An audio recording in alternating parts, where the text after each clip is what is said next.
Nessa unidade, nós falaremos sobre a tensão entre culturas locais e culturas globais. E também falaremos sobre a identidade nacional em relação à identidade global. Quando a Europa resolveu descobrir todas as partes do mundo lá pelo ano 1500 e seus navegadores se dispuseram a conhecer lugares muito distantes, levou para a Europa uma grande curiosidade em saber quem eram esses outros povos. E é assim que uma pré-antropologia nasce, com essa curiosidade que nós tínhamos em relação a essas populações chamadas de exóticas. Mesmo para a antropologia, ela teve em seu início um papel bem ambíguo em relação à colonização. Era fácil. Ela ia e descrevia aqueles povos, aquelas culturas que estavam bem distantes, e a colônia, a matriz, sabia exatamente aonde estava o calcanhar de Aquiles daquela cultura, e ali atirava sua flecha, ou seja, fazia-nos um etnocídio cultural ao longo de todo o mundo. E ao longo do século nós vimos a institucionalização da Europa em todas as partes do mundo. Ora, nós vemos em todos os lugares escolas, universidades, meios de transportes, casas muito parecidas com o nosso modo de viver. Isso meio que se tornou global.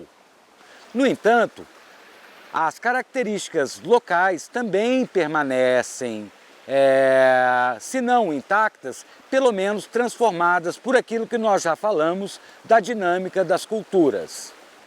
Lévi-Strauss disse uma vez: o que as sociedades menos ocidentalizadas reclamam nas convenções internacionais não é que estejam ocidentalizando eles depressa demais, mas por não dar meios a essas sociedades de o fazerem com a velocidade e alcance que eles gostariam.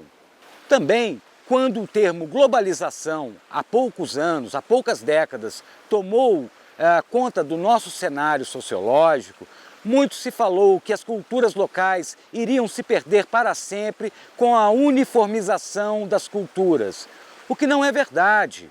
Ao contrário, a internet, por exemplo, propiciou, como um instrumento global, a internet, ela propiciou que todas as diversidades culturais se manifestassem ao longo do mundo. Hoje, então, nós conhecemos o que um aborígene faz e quase que ao vivo e a cores, online, né? Então, as culturas locais foram favorecidas pelo processo de globalização. E isso nós temos que levar em conta nas nossas aulas e posturas diante dos alunos. Ainda falando sobre as tensões entre identidade global e identidade local, seria muito interessante que agora nós analisássemos a questão da identidade brasileira sobre esse mesmo aspecto. Um bom exemplo para a gente entender isso seria o futebol. Ora, nós não falamos de um futebol nacional, nós também não falamos de um futebol que é gaúcho, de uma escola de gaúcha, mas como o esporte não é inglês, não nasceu inglês, então que história é essa de futebol nacional?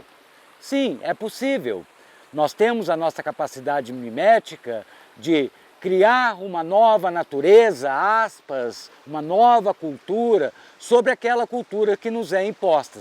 E, inclusive, influenciar sobre essa cultura original. Esse é o caso do futebol. Muitas pessoas me perguntam sobre os índios que jogam bola, se eles são índios mesmos.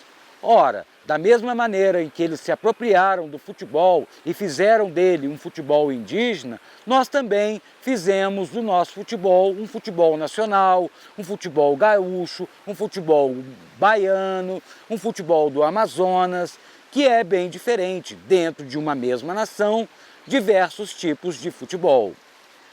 Um outro exemplo seria o movimento antropofágico da Semana de Arte Moderna de 22 e também o movimento tropicalista dos anos 60. Eles se apropriaram de uma cultura estrangeira massificada e a transformaram, a deglutiram e sintetizaram em uma informação genuinamente nacional. O mesmo acontece em relação às influências que a Europa recebeu das nossas culturas locais. Ora, o que era a Europa antes de conhecer a América, sem comer batatas, sem conhecer o fumo e outros produtos que são genuinamente americanos, o milho, a abóbora, né? Todos eles influenciaram também a alimentação na matriz.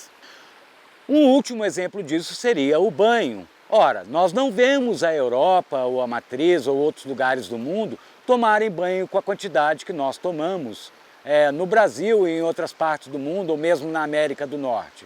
Isso é a clara influência indígena e negra sobre as culturas ocidentais. Ou seja, não há um caminho de uma mão única, de um dominante sobre um dominado. Há sempre uma relação de forças opostas e que se interpenetram, interinfluenciam e se interculturalizam entre diversas nações, diversos grupos, diversas populações ou mesmo em diversas tribos urbanas.